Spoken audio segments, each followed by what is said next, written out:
लेकिन पत्रकारिता पर इस तरह का अंकुश नहीं।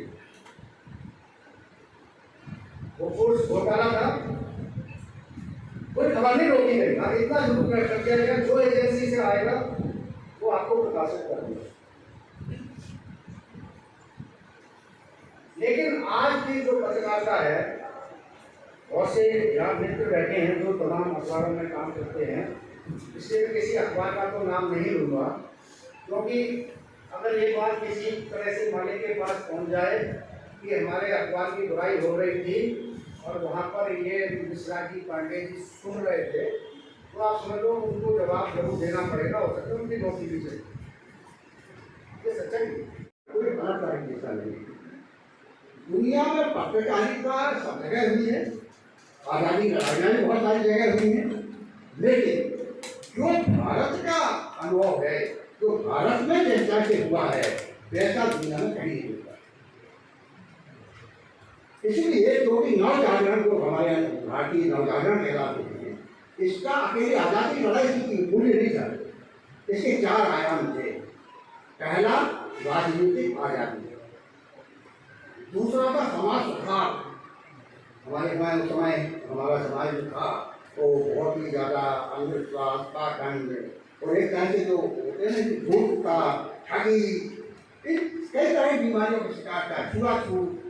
तो दूसरा पक्ष था उसका वो था समाज विस्तार।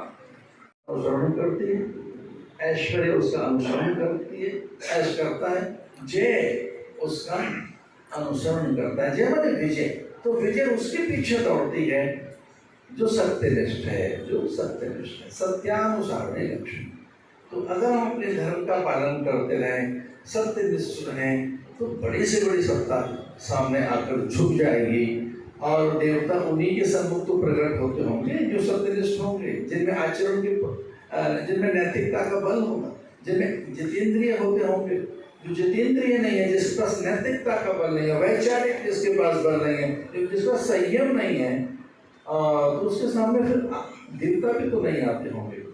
और ये सृष्टि का नियंता अथवा नियति आपके सामने झुक सकती है। 3 साल का कॉन्ट्रैक्ट 6 महीने छोड़ना पड़ा। और जब पत्रकारिता में जॉब की गारंटी ना हो, आपको उचित वेतन ना मिले, तो कोई भी व्यक्ति कैसे आपसे उम्मीद कर सकता है कि आप सही, सच्ची और सुगम पत्रकारिता कर सकते हैं। पहले आप यहाँ से पुराने पत्रकार बैठे हैं, पहले आपसे ये कभी नहीं कहा जाता था कि ये खबर करनी है आपको, आप बताते थे मेरे पास ये 4 खबर है। आपने लिखा कि मुख्यमंत्री आएंगे, ये उद्घाटन करेंगे, आपने खबर भेज दी।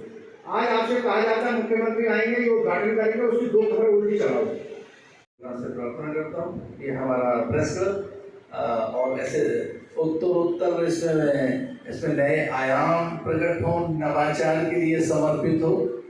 आदरणीय सुनील पांडे जी आनंद फानंद आए हमारे पास और उन्होंने मुझसे ये भी नहीं पूछा कि मेरे कार्यक्रम क्या है आज के। उन्होंने कहा कि 11 तारीख को पहुँचना है और 11 तारीख को 11 बजे पहुँचना है। तो मैंने कहा इतनी आत्मीयता, इतना प्रेम, इतना अपनापन, ऐसा विश्वास, यहाँ तो अनेक यति और योगी हैं, सन्यासी तो अगणित हैं। तो प्रेस क्लब अगर इतनी आत्मीयता और इतने विश्वास के साथ मेरा आह्वान कर रहा है, तो फिर मेरे पास किंतु परंतु शब्द नहीं रह गए थे। प्राइमरी विश्वविद्यालय के जो टॉपर छात्र हैं पत्रकारिता के, उनको हिंदी पत्रकारिता के अवसर पर सम्मानित करने का कार्य करते हैं। तो इस लिहाज से अपनी स्थापना के समय से ही प्रेस क्लब हरिद्वार अपनी